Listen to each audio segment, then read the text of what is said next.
جس کی شادی ہو جائے وہ اس بنیادی کیڈر سے نکل جائے گا. جب انہوں نے پولیٹیکل ونگ بنایا تو وہ پھر اب اس میں چلے جاتے ہیں. ابھی آپ نے مودی صاحب نے شادی کی ہوئی ہے لیکن چھپا کے رکھی ہوئی ہے, بتائی ہوئی نہیں ہے. یہ وہی چکر ہے سارا, جو ان کا جو نیوکلس ہے پھر اس میں نہیں رہ سکتے کہ جس نے شادی کر لی ہو. تو یہ ہے در حقیقت وہ مرہٹا طاقت جس نے پھر RSS کی صورت اختیار کر لی. اور اس وقت ان کے جنون کی کیفیت کا اگر آپ نے اندازہ لگانا ہو, پہلے تو ان کی طاقت کا اندازہ لگائیں. طاقت اگر ان کی دیکھنی ہو تو بابری مسجد کی شہادت دیکھیں. کانگریس کی حکومت ہے جو سیکولر ہے, اور اس حکومت میں وہ اپنے لاکھوں والنٹیئرز کو لے کے نکلتے ہیں. اچھا آپ ذرا سوچئے, آپ 1000 آدمی کو مشتعل کر کے لے کے آئیں نا سڑک پہ, وہ آپ کے کنٹرول میں رہے گا؟ وہ وہاں جاتے ہی پتھراؤ کرے گا, پتہ نہیں کیا کیا کرے گا, جو آپ نہیں بھی چاہتے وہ شروع کر دے گا.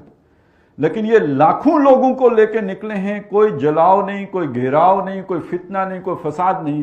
ایودھیا گئے ہیں, مسجد گرایا, واپس آ گئے. جس مقصد کے لیے گئے وہ پورا کیا, اس کے سوا کچھ بھی نہیں کیا. اس حد تک ڈسپلنڈ اور آرگنائزڈ لوگ ہیں. اور اگر آپ نے دیکھنا ہو کہ ان کی پینیٹریشن سوسائٹی کے اندر کتنی ہے تو وہ ہندوستانی اینکر سے پتہ چلے گا آپ کو. یہ بات میں کیوں کہہ رہا ہوں, آپ نے ان کو ان دنوں سنا ہوگا, وہ معقول لوگ ہی نہیں لگتے, پاگل جنونی لگتے ہیں نا. تو کیوں وہ جنونی بنے ہوئے ہیں؟ یہ جو ٹی وی اینکرز ہوتے ہیں یہ تو در حقیقت جو معاشرے کا ٹرینڈ ہوتا ہے اس کے مطابق بولتے ہیں. یہ ٹرینڈ سیٹر نہیں ہوتے, یہ معاشرے کو کسی رخ پر ڈھالنے والے نہیں ہوتے. انہوں نے دیکھنا یہ ہوتا ہے کہ معاشرے میں کیا شے پسند کی جاتی ہے, ریٹنگ تو اس سے بنے گی نا, لوگ کیا پسند کرتے ہیں. تو اگر وہ آپ کو جنونی صورت میں پاگل پن کے دورے پڑے ہوئے نظر آتے ہیں ان کے اینکر, تو در حقیقت معاشرے کی ڈیمانڈ یہ ہے, معاشرہ پاگل ہو چکا ہوا ہے. کس نے کیا ہے؟ اس راشٹریہ سیوک سنگھ نے کیا ہے. اور اسی کا مظہر یہ ہے کہ یہ الیکشن جیتا ہے, نریندر مودی الیکشن جیتا جو پوری دنیا میں بین تھا, ڈکلیئرڈ ٹیررسٹ. اس لیے کہ گجرات میں جو کچھ اس نے مسلمانوں کے ساتھ کیا, امریکہ میں تو اس کا داخلہ منع تھا. تو اس کے باوجود وہ اس کو انہوں نے الیکشن جتا دیا. اور اب ان کا ذرا تصور ذہن میں لائیں. میں نے آپ کو بتایا ان کی سوچ کیا ہے. ان کی سوچ یہ ہے کہ یہ پوری دھرتی ماتا کس کے لیے ہے؟ ہندو, صرف ہندو کے لیے. لہذا شروع میں ان کا نعرہ تھا آج سے کچھ عرصہ پہلے کہ مسلمان کے 2 استھان, قبرستان یا پاکستان, یا تو پاکستان چلے جاؤ یا قبرستان جانے کے لیے تیار ہو جاؤ. اور اس کی ایک جھلک انہوں نے گجرات میں دکھا دی تھی. لیکن ان کا الٹیمیٹ ایم کیا ہے؟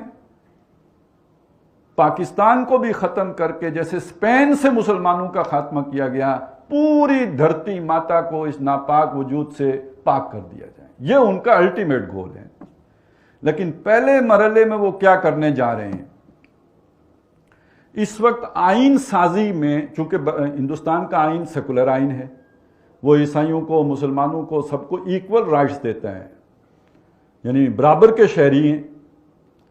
یہ چیز وہ اس کمیونٹی کو جو یہ سمجھتی ہے کہ یہ دھرتی ہے ہی ہماری اور کسی کا حق ہی نہیں ہے یہاں پہ رہنا, وہ اپنے آئین کے اندر اس شے کو گوارا کر سکتے ہیں.